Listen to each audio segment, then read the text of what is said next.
नमस्ते बच्चों, मैं दीपक शर्मा MITRC कॉलेज से आपके सामने micro processor and interface subject के यूनिट नंबर 3 के टॉपिक डिले एंड काउंटर पर आपको वीडियो प्रेजेंट कर रहा हूँ। इस वीडियो को देखने के बाद में आपको ये कॉन्सेप्ट पता लग जाएगा कि किसी भी दो इवेंट के बीच में हम डिले कैसे प्रोवाइड कराएं। जैसे मान लो हमें कोई दो आउटपुट डिवाइस पे हमें आउटपुट भेजना है पर विद सम डिले, तो हम प्रोग्राम में डिले कैसे लिखें, इस कॉन्सेप्ट पे हम ज़्यादा ध्यान देंगे और ये वीडियो हमने इसी पर्पज़ से बनाई है। Thank you.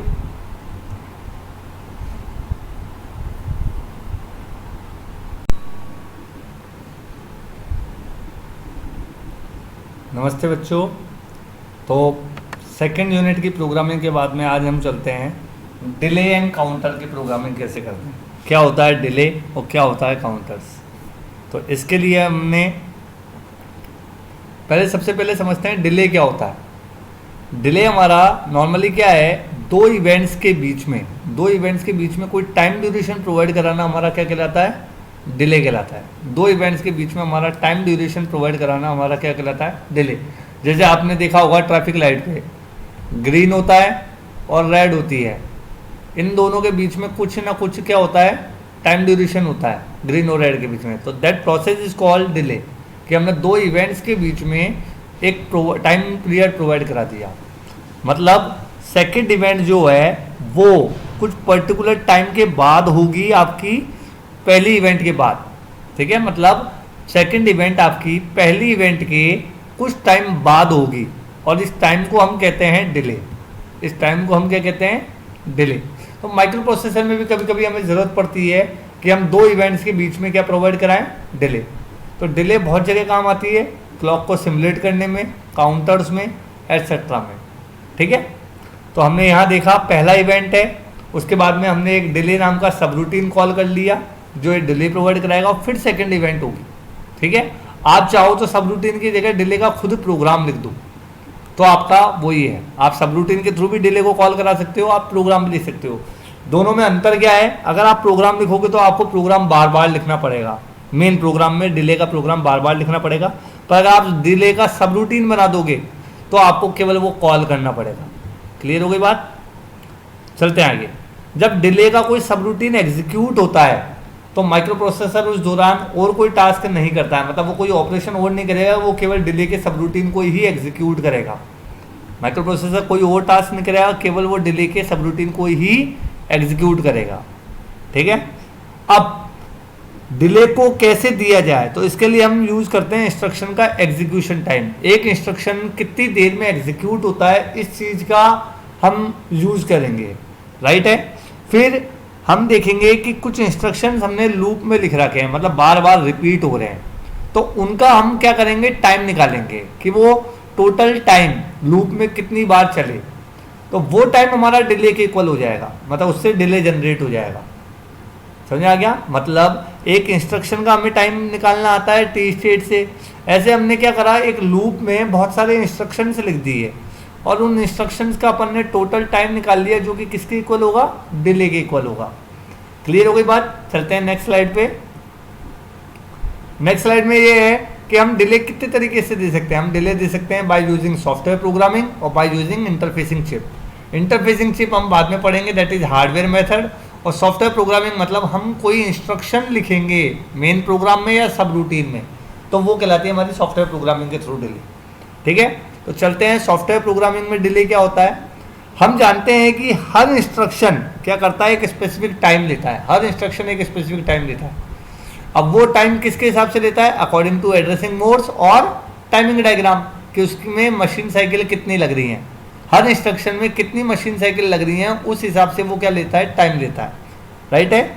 अब कौन कौन सी मशीन साइकिल नॉर्मली वो यूज करता है, fetch machine cycle, memory read हो सकता है या मेमोरी राइट हो सकता है या दोनों हो सकती हैं, ठीक है। तो हर इंस्ट्रक्शन को इन साइकिल्स के थ्रू गुजरना पड़ता है और यही साइकिल्स हमारा क्या करती हैं, टाइम डिसाइड करती हैं कि वो इंस्ट्रक्शन कितनी देर में एग्जीक्यूट होगा, राइट है। क्योंकि हमें इन मशीन साइकिल्स का टाइम पता है तो हम टोटल टी स्टेट्स निकाल सकते हैं एक इंस्ट्रक्शन की। एक टी स्टेट बराबर होती है क्लॉक साइकिल। कितनी क्लॉक साइकिल वो एक इंस्ट्रक्शन एग्जीक्यूट कर रहा है, ये हमें कैसे पता लगेगा, सारी मशीन साइकिल्स का सम उस इंस्ट्रक्शंस में। ठीक है, अब जब हमें टी स्टेट्स पता लग गई तो total T states but upon clock frequency, इसके हिसाब से हम उस इंस्ट्रक्शन का टाइम निकाल लेते हैं। मतलब एक इंस्ट्रक्शन में कितनी मशीन साइकिल लगी, उन मशीन साइकिल की टी स्टेट्स का टोटल कर लो और टोटल टी स्टेट्स बटा फ्रीक्वेंसी कर लो, तो आपको उस इंस्ट्रक्शन का टाइम पता लग जाएगा। अब हम क्या करते हैं, डिले में क्या करते हैं, लूपिंग मेथड लेते हैं। लूपिंग मेथड में क्या करते हैं अपन, बहुत सारे इंस्ट्रक्शंस रिपीट कराते हैं, बहुत सारे इंस्ट्रक्शंस को हम क्या कराते हैं, रिपीट कराते हैं। ठीक है, अब लूप मेथड में हमने क्या करा है, हमने इंस्ट्रक्शंस को या तो मेन प्रोग्राम में लिख दिया है, मैंने जैसे बताया था, या सब रूटीन में लिख दिया है। मेन प्रोग्राम में लिखोगे तो आपको बार बार लिखना पड़ेगा जब भी डिले की जरूरत पड़ेगी। सब रूटीन में अगर आप लिखोगे तो आपको बार बार लिखने की जरूरत नहीं है, कॉल करना पड़ेगा केवल। ठीक है, अब लूप मेथड में करते क्या है, हम कुछ वैल्यू को लोड कर देते हैं किसी रजिस्टर में, हम कुछ वैल्यू को लोड कर देते हैं किसी रजिस्टर में और फिर उसको डिक्रीज करते जाते हैं। ठीक है, अब डिक्रीज करने के बाद हम चेक करते हैं वैल्यू 0 हो गई, नहीं हुई तो वो वापस उसको डिक्रीज करेंगे, और अगर 0 हो जाती है तो उसको एग्जिट कर देंगे। मतलब हमने किसी रजिस्टर में वैल्यू क्या करी, लोड करी, अगर वो वैल्यू डिक्रीज करने के बाद 0 हो जाती है तो एग्जिट हो जाएगा, नहीं होती है तो वापस डिक्रीज करो। मतलब ये प्रोसेस कुमुलेटिव हो गया, रिपीटेड हो गया जब तक वो 0 नहीं हो जाए। ठीक है, चलते हैं आगे। तो टोटल डिले बराबर क्या है, एक तो total time outside the loop plus total time inside the loop.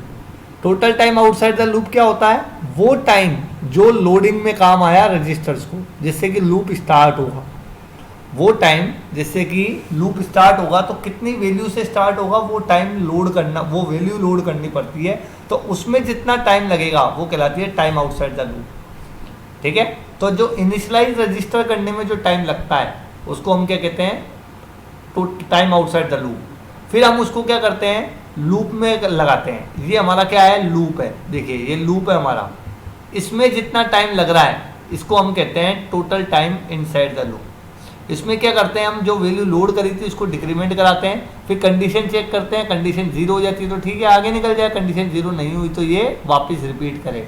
तो इस टाइम को हम जो कह रहे हैं, रिपीटेशन में जितना भी टाइम लग रहा है टोटल, इसको हम क्या कहते हैं, total time inside the loop. ठीक है, तो हमने क्या देखा, वैल्यू हमने लोड करी किस में, रजिस्टर में, ये देखिए, फिर हमने उसको डिक्रीज करा किससे, बाय यूजिंग DCR इंस्ट्रक्शन। अगर 8 बिट का है तो वैल्यू, और अगर 16 बिट का है तो इंस्ट्रक्शन कितना होगा, 16 बिट का। ठीक है, डिक्रीज करने के बाद हमने चेक करा 0 तो नहीं हो गया, उसके हिसाब से हम टोटल टी स्टेट्स निकाल लेते हैं। टोटल टी स्टेट्स निकल गई तो हमारा क्या निकल जाएगा, डिले निकल जाएगा। क्लियर हो गई बात। नेक्स्ट, तो हम डिले देते हैं बाय यूजिंग सिंगल रजिस्टर। पहला मेथड है हमारा बाय यूजिंग सिंगल रजिस्टर। हमने क्या करा, पहले वैल्यू को लोड करा, एक 8 बिट की वैल्यू को किसी रजिस्टर में लोड कर दिया, register B, C, D, E, H और L। इनमें से किसी भी रजिस्टर में आप वैल्यू को क्या कर सकते हो, लोड कर सकते हो, आप किसी भी वैल्यू को लोड कर सकते हो। क्लियर है। फिर उसकी टी स्टेट्स को नोट डाउन कर लिया, राइट। अब जो नंबर था वो 8 बिट का था, तो मतलब मैक्सिमम वैल्यू आप डेसिमल के हिसाब से 2 की पावर 8 स्टोर करा सकते हो, मतलब 255 डेसिमल में। और हेक्साडेसिमल में जो मैक्सिमम वैल्यू आप लोड करा सकते हो वो कितनी है, डबल है। हेक्साडेसिमल में वैल्यू लोड कराना कितना है, डबल है, 8 बिट के लिए। और हम जो वैल्यू लोड कराते हैं वो रजिस्टर में हेक्सा में ही कराते हैं, ये ध्यान रखना। अब डिक्रीज करेंगे हम वैल्यू को, इसमें नेक्स्ट इंस्ट्रक्शन में हम वैल्यू को क्या करेंगे, डिक्रीज करेंगे by using what, DCR instruction. और फिर उसकी टी स्टेट्स नोट कर लेंगे। अब हम चेक करेंगे क्या रजिस्टर 0 हो गया, 0 का मतलब 0 फ्लैग सेट हुआ या नहीं।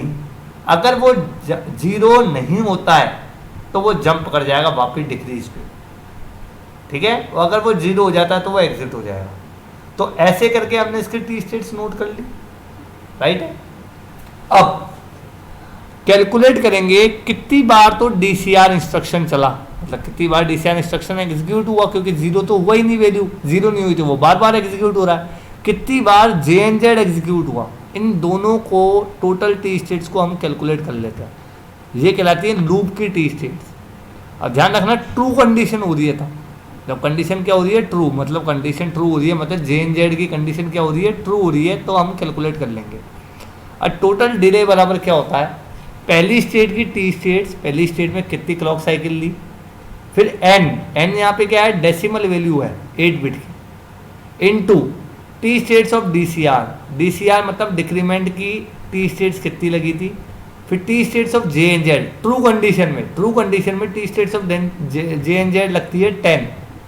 अब होता क्या है, हमने n बराबर 255 लिया, मैक्सिमम वैल्यू लेते हैं लाइट, तो 255 में डीसीआर 255 बार चल रही है मतलब, और जे एन जेड हमारा 255 बार चल लिया, पर जे एन जेड हमारा केवल 254 बार चलता है। एक बार वो कंडीशन क्या हो जाती है फॉल्स हो जाती है।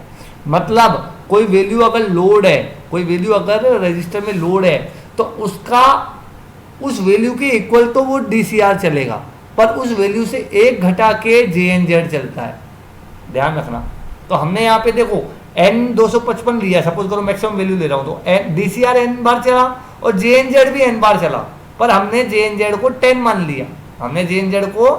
मान लिया, पर इस दौरान वो कंडीशन एक बार फॉल्स हुई है, तो उस फॉल्स कंडीशन के लिए हम माइनस करेंगे एक बार, क्योंकि हम 255 ले चुके हैं, पर ये 254 बार ही चला है जे एन जेड।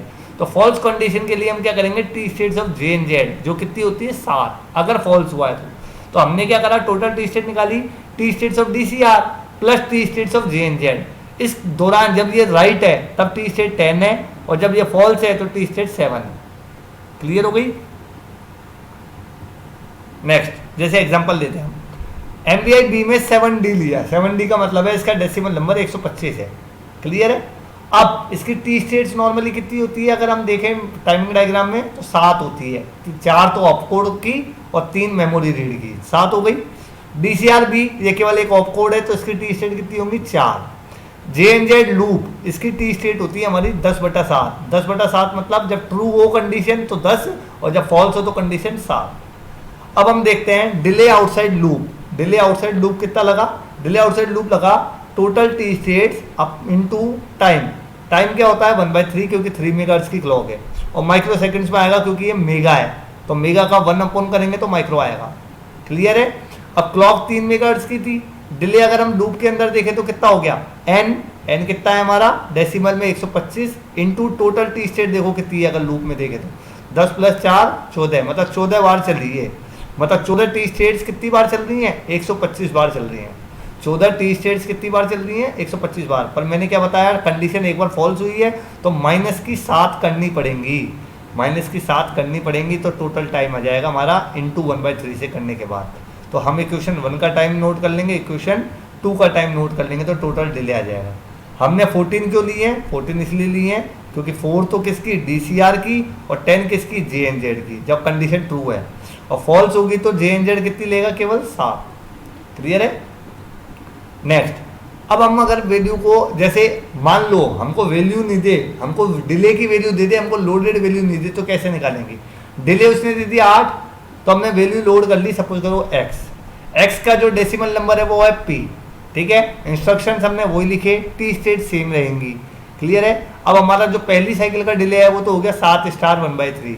क्लियर है। चलो, क्योंकि 1/3 क्या है 3 मेगाहर्ट्ज की क्लॉक है, 7 टी स्टेट लगी है। अब इनसाइड द लूप देखते हैं हम, तो इनसाइड द लूप मैंने क्या बताया था, टोटल इसका डेसिमल नंबर कितना हो गया p, और टोटल टी स्टेट कितनी लग रही है 4 + 10, जब कंडीशन ट्रू है तो 14 माइनस कंडीशन फॉल्स कितनी हो गई 7, तो ये हो गई p स्टार 14 - 7 स्टार 1/3। ये हमारी लूप के अंदर का आ गया। अब दोनों को हमने ऐड कर लिया, दोनों को, वो किसके इक्वल होना चाहिए 8 माइक्रो सेकंड के। ये आंसर भी माइक्रो सेकंड में आया, तो हमारा जो वैल्यू है वो किसके इक्वल होना चाहिए 8। तो हम क्या निकाल लेंगे p, और उसको फिर कन्वर्ट कर लेंगे हम किस में x में, बाय हेक्साडेसिमल कन्वर्जन।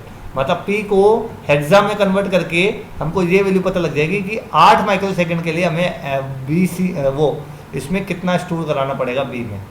क्लियर है। अब हम डिले देते हैं by using what, register pair. Register pair के थ्रू अगर हम डिले देते हैं तो सबसे पहले 16 बिट का नंबर लोड करो और उसकी टी स्टेट्स नोट डाउन कर लो। नंबर 16 बिट का है तो मैक्सिमम वैल्यू कितनी होगी 65,535 मतलब 2 की पावर 16 डेसिमल में। क्लियर है। अब हम इसको डिक्रीज करेंगे और जब तक देखेंगे वैल्यू 0 नहीं हो जाए। तो डिक्रीज करने के लिए हम क्या करेंगे, DCX इंस्ट्रक्शन लिखेंगे क्योंकि 16 बिट का नंबर है, उसकी टी स्टेट ले लेंगे। फिर हम क्या करेंगे, ए के अंदर बी की वैल्यू को कॉपी करेंगे, बी की वैल्यू को हम क्या करेंगे, कॉपी करेंगे और फिर और करेंगे किसका, ए और सी का। ऐसा क्यों कर रहे हैं, क्योंकि जंप कराने के लिए JNZ में 0 फ्लैग सेट होना चाहिए और DCX से कभी भी 0 फ्लैग सेट नहीं होता है। DCX से 0 फ्लैग सेट नहीं होता है क्योंकि होगा क्या, अगर तुम BC ले रहे हो, सपोज करो BC लिया आपने, BC आपने ले लिया 1008, ठीक है 08। अब अगर तुम DCX के बाद JNZ लिख देते तो 8 जैसे 0 होता, ये फ्लैग सेट कर देता और बाहर आ जाता। पर हमें तो क्या चाहिए, जब 1008 जो आपने बोला है ये 0 बने तब बाहर आए, तो 8 के 0 होने पर नहीं चाहिए हमें ये चाहिए ये दोनों 0 हैं। तो दोनों 0 के लिए हमने क्या करा, ए की वैल्यू को बी की वैल्यू को ए में कॉपी कराया और सी के साथ क्या कर दिया, और। अब होगा क्या, जब ये दोनों वैल्यू और होने पर 0 देंगी तभी हमारा वो बाहर आएगा, तभी 0 फ्लैग सेट होगा। क्लियर है। नाउ अब हम ये देखेंगे ये सारे इंस्ट्रक्शन कितनी बार एग्जीक्यूट हुए और टोटल टी स्टेट्स निकाल लेंगे ट्रू कंडीशन की। अब फॉर्मूला देखते हैं डिले का। पहली टी स्टेट्स में पहला स्टेप का कितना टी स्टेट लगा, इनटू n क्या है, जो डेसिमल वैल्यू है।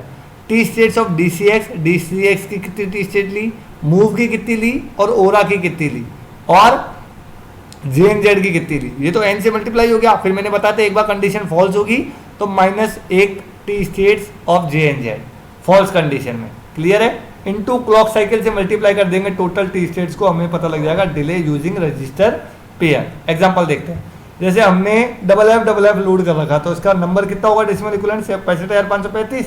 अब हमने ये प्रोग्राम लिख दिया, सेम प्रोग्राम लिख दिया। टी स्टेट्स हमें पता है, पहले वाले की 10, दूसरे वाले की 6, तीसरे वाले की 4 और ये फिक्स होती हैं, चौथे वाले की 4 और ये पांचवें वाले की 10/7। अब हमने पहले वाले की तो निकाल ली 10 × 1/3, ये तो टाइम पता लग गया पहले वाले का तो हमें। अब दूसरे वाले का हम देखेंगे टोटल ये कितनी बार चल रहा है, ये जो है ये कितनी बार हुए हैं। तो 65,535 इंटू कितने हो गए, ये 6 और 4 10 और 4 14 और 10 24 हो गया। पर जो लास्ट वाला है वो केवल क्या चलता है, एक माइनस करके चलता है। मतलब उसमें से हमने क्या करा, ये अगर 65,535 बार चल रहे हैं ये सारे, तो लास्ट वाला 65,534 बार ही चलेगा, तो हमने माइनस का 7 कर दिया। क्लियर है।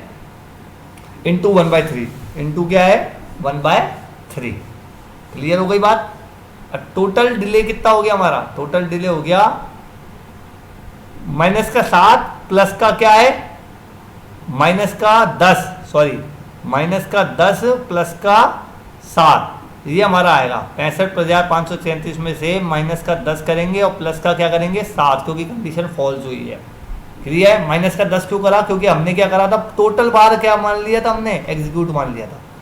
क्लियर है। तो माइनस का 10 प्लस का 7, तो टोटल डिले हो गया इक्वेशन 1 प्लस इक्वेशन 2। मैं दोबारा कह रहा हूं, जो ये सारी चीजें हैं ये कितनी बार चली हैं, 65,535 बार चली हैं।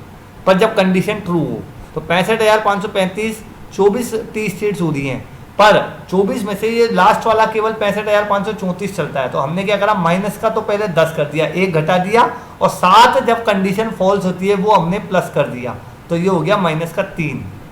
क्लियर हो गया, माइनस का 3। सिमिलरली अगर हम पीछे वाले में भी देखें तो यहां भी यही होगा, माइनस का 7 और प्लस का कितना होगा 10, प्लस का कितना होगा ये 10 हो जाएगा। तो ये हमारा क्यों, क्योंकि पी टाइम तो ये क्या हुआ है, ट्रू हुआ है और एक टाइम ये फॉल्स हुआ है।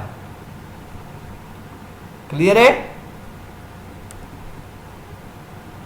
आते हैं कंडीशन पे। यहां पे देखिए प्लस का क्या है 10 है, प्लस का हमारा क्या है 10 होगा पहले और फिर क्या होगा ये माइनस का 7। क्लियर है।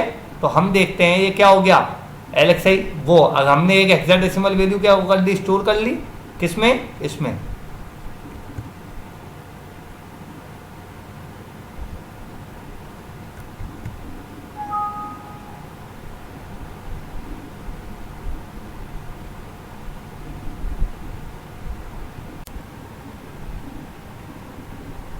छोटे बच्चों, तो हमने क्या करा, हमें सिंगल रजिस्टर की मदद से हमें क्या देना है, डिले देना है। तो सबसे पहले वैल्यू को हम क्या कर देंगे, लोड कर देंगे। एक 8 बिट की वैल्यू को किसी रजिस्टर में लोड कर देंगे। वो वैल्यू क्या है, B C D E और H और L, इन किसी भी रजिस्टर में वो वैल्यू लोड कर सकते हैं 8 बिट की। और डेसिमल नंबर जो वैल्यू होती है वो 8 बिट की मैक्सिमम 255 होती है, मतलब 0 से 255 तक की वैल्यू आप लोड कर सकते हो, पर ये हेक्साडेसिमल नंबर में लोड होगी। ठीक है, अब हम वैल्यू को क्या करेंगे, ये देखो ये वाली स्टेप आ गई, इनिशियलाइज स्टेप होती है। अब हम अगली स्टेप में क्या करेंगे, उस वैल्यू को डिक्रीज करेंगे और चेक करेंगे किसकी मदद से डिक्रीज करेंगे, DCR की मदद से, और उसे टी स्टेट नोट कर लेंगे। फिर हम चेक करेंगे कि वैल्यू रजिस्टर की 0 तो नहीं हो गई, ये वाली कंडीशन, और अगर नहीं हुई है तो जंप कर जाओ, कहाँ, वापस डिक्रीमेंट पे, नहीं तो बाहर आ जाओ। फिर हमें टी स्टेट्स को नोट डाउन कर लेंगे। फिर हम ये चेक करेंगे कि कितनी टाइम तो DCR चला और कितनी टाइम JNZ चला, जब ट्रू कंडीशन हुई। क्लियर है, और फिर हम टी स्टेट्स को कैलकुलेट कर लेंगे। तो हम देखेंगे, क्या देखेंगे हम, कि जो डिले का फॉर्मूला होता है वो होगा पहली वाली का टी स्टेट्स का टाइम, पहली वाली जो स्टेट है जो इनिशियलाइज करने की है, फिर n वो वैल्यू है जो हमने डेसिमल में लोड करी है, डेसिमल वैल्यू है। ठीक है, फिर DCR कितनी बार चला है, n बार चला है, तो DCR की टी स्टेट और JNZ की टी स्टेट ट्रू कंडीशन में n बार। पर एक्चुअली होता क्या है, JNZ केवल n-1 बार ट्रू कंडीशन देता है, लास्ट टाइम वो क्या करता है, फॉल्स कंडीशन देता है। तो हम क्या करेंगे, ट्रू कंडीशन को एक बार माइनस करेंगे और लास्ट टाइम की जो टी स्टेट्स है वो कितनी है, 7, वो प्लस करेंगे। मतलब यहाँ पे हमने क्या करा था, टी स्टेट्स ऑफ JNZ जो ली थी ट्रू कंडीशन में वो n टाइम ली थी, पर ये एक्चुअली चलता n-1 टाइम है। तो हम क्या करेंगे, minus T states of JNZ करेंगे, मतलब एक बार माइनस करेंगे, और प्लस 7 जब फॉल्स कंडीशन हुई है उसको ऐड कर देंगे। क्लियर है, फिर दोनों का टाइम, जो पहली टी स्टेट का टाइम है वो पहली जो स्टेट है, पहला जो साइकिल है उसका, और दूसरी वाले का हम ऐड करके टोटल डिले निकाल लेंगे। जैसे हम एग्जांपल देखते हैं, हमने एक नंबर लिया 8 बिट का नंबर लिया जो 7D है, इसका डेसिमल इक्विवेलेंट 125 है, जिसको हमने B में स्टोर कर लिया। क्लियर है, तो पहली स्टेज क्लियर हो गई। इसकी टी स्टेट्स कितनी लग रही हैं, 7, ये फिक्स है। ठीक है, फिर हमने लगाया DCR B जो डिक्रीज करेगा B को, इसकी टी स्टेट 4 है, डिक्रीमेंट कर दिया हमने। फिर हमने क्या करा, JNZ चेक करा कि क्या 0 हो गया, नहीं हुआ तो लूप पे कूद जाओ, मतलब वापस यहीं पे आ जाओ। क्लियर है, तो इसकी टी स्टेट है 10/7, पर ये 10/7 का मतलब है जब ट्रू होगा तो 10 और फॉल्स होगी तो 7। अब हम फॉर्मूला देखते हैं, पहली वाली का टोटल टी स्टेट कितना लगा, 7, क्लॉक साइकिल थी 3 मेगा, तो 1/3 से गुणा करके माइक्रो सेकेंड, क्योंकि मेगा था तो हमने टाइम निकाल लिया पहली आउटसाइड द लूप का। इनसाइड द लूप में हमने क्या कहा, ये जो तीनों हैं वो दोनों हैं DCR B और JNZ लूप, ये 125 बार चलेंगे। राइट है, इंटू 14 कर दिया, 14 क्यों, 10, 4 + 10। बट जो लास्ट वाला ट्रू केवल हमारा 124 बार होता है, लास्ट वाला जो होता है ट्रू वो 124 बार होगा। आपने लोड करा था 125, पर ये n-1 टाइम केवल ट्रू होता है। तो हम क्या कर रहे हैं, हमने पहले इसको 125 बार मान लिया कि ये ट्रू हुआ, पर नहीं, एक्चुअली ये 124 बार ही ट्रू हुआ। तो हमें -10 करनी पड़ेगी, मतलब एक हमने ज्यादा ले रखा था तो -10 करी, और फॉल्स में ये +7 लेता है। तो या तो इसको यूं लिख दो, 125 इंटू कितना, 125 इंटू 4 प्लस 124 इंटू 10 + 7, या तो ऐसे लिखो, या 125 इंटू 14 -10 + 7, बात बराबर है। अब दोनों का टाइम ऐड कर लो, दोनों का टाइम ऐड करके हमें टोटल डिले पता लग जाएगा। ठीक है, अगर हमें वो वैल्यू नहीं दे कि हमें वैल्यू क्या लोड करनी है और हमें डिले दे दे, तो कैसे निकालेंगे हम देखते हैं। हम मानते हैं कोई x वैल्यू हमने लोड कर दी जिसकी डेसिमल वैल्यू p है।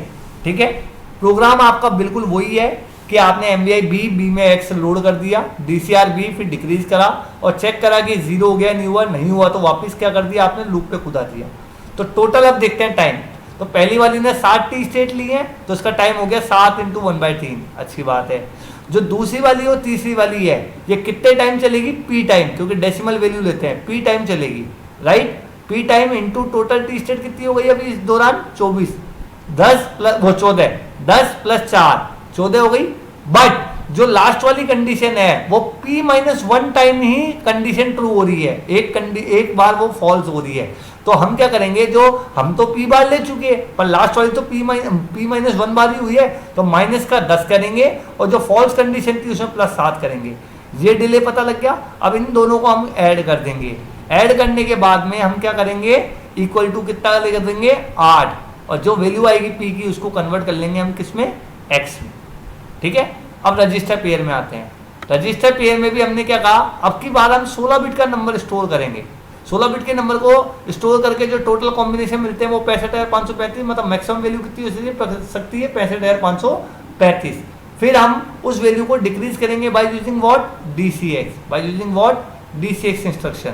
फिर हम क्या करेंगे, और DCX से जो वैल्यू होती है वो, जैसे मान लो B और C लिया और आपने DCX को डिक्रीज करते गए तो C तो 0 हो गया, पर मान लो B 0 नहीं हुआ हो। मान लो आपने वैल्यू ली थी 1008 वैल्यू ली थी, तो आप तो यही चाहोगे ना 1008 बार ये डिक्रीज होए, पर होगा क्या, जैसे C 0 हो जाएगा और आपने JNZ लिख दिया तो वो बाहर आ जाएगा।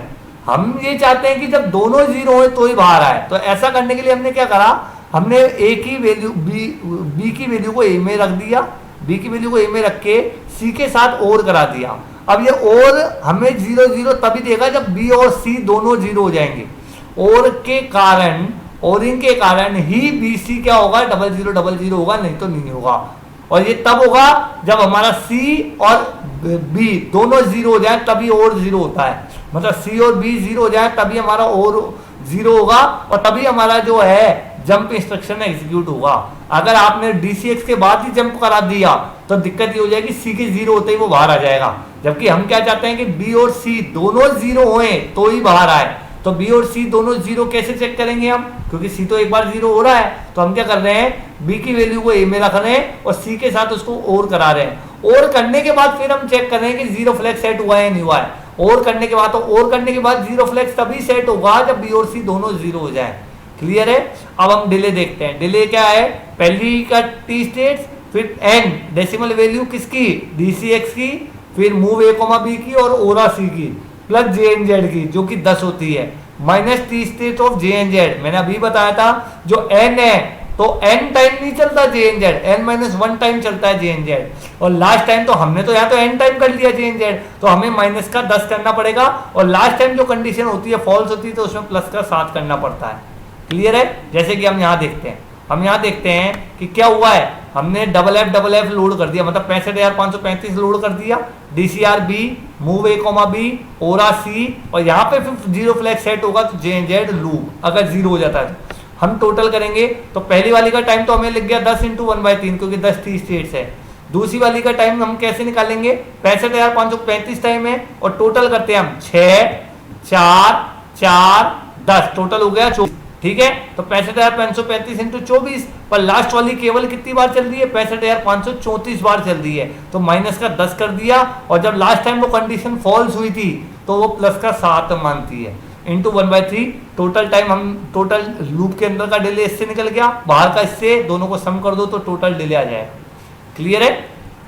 सेम अब हमें मान लो डिले दे दे और वैल्यू पता लगानी है, तो बस कुछ ही नहीं करना आपको, वैल्यू मान लो x लोड करी, प्रोग्राम सेम है। अब हमने पहली वाली का डिले तो पता लगा लिया 10 × 1/3, पर अब की बार हमें वैल्यू तो पता नहीं है, तो इसकी डेसिमल वैल्यू कितनी है p। तो फॉर्मूले में अब हम n की जगह जहां हमने 65,535 लिया था वहां p ले लिया, p स्टार, मतलब ये जो वैल्यू है ये चारों ये p टाइम चलेंगी, पर जो लास्ट वाली है वो केवल p - 1 बार चलती है, तो माइनस का 10 कर दिया प्लस 7। इसको और इसको ऐड करके किसके इक्वल रख दो, 80 के इक्वल रख दो। ठीक है, और p को निकाल लो और p को कन्वर्ट कर दो वापस किसमें, हेक्साडेसिमल नंबर में। ठीक है। अब एक कंडीशन होती है नेस्टेड लूप, मतलब हमें डिले बहुत ज्यादा देना है तो लूप के अंदर लूप, तो MVI B कितनी है 8, MVI C में क्या करा 7 को फिर डिक्रीज करते गए और कूदाते गए, तो एक लूप तो ये हो गया। तो हमने क्या कहा, पहली वाली आउटर लूप प्लस लूप 1 का टोटल डिले इंटू 1/3 टोटल है। तो हमने क्या करा, देखो ये पहली वाली टी स्टेट कितनी हो गई 7। ठीक है, और दूसरा वाला जो इंस्ट्रक्शन है, वो दूसरा, तीसरा, चौथा, पांचवा, छठा, देखो दूसरा, तीसरा, चौथा, पांचवा, ये देखो आप दूसरा, तीसरा, चौथा, पांचवा, तो दूसरा तीसरा चौथा देखो कितनी बार चल रहा है, दूसरा 8 बार चल रहा है, राइट है, क्योंकि ऊपर 8 है, तो जब भी कंडीशन फॉल्स होगी तो ये वापस आएगा, 8 बार चला। तीसरा 4 है जो, वो भी कितनी बार चला, 8 बार चला। चौथा वो भी 8 बार चला, तो हमने करा 8 स्टार 7 प्लस 7 स्टार 14, 7 स्टार 14 क्यों, क्योंकि ये देखो 10 और 4 14, ठीक है, राइट। और फिर हमने क्या करा, माइनस के 10 प्लस 7, मतलब हमने इसका डिले निकाल दिया, प्लस फिर ये कितनी बार चला, 8 बार चला, स्टार 14 माइनस 10 प्लस 7, इस तरीके से हमने नेस्टेड लूप का डिले निकाल दिया। Thank you.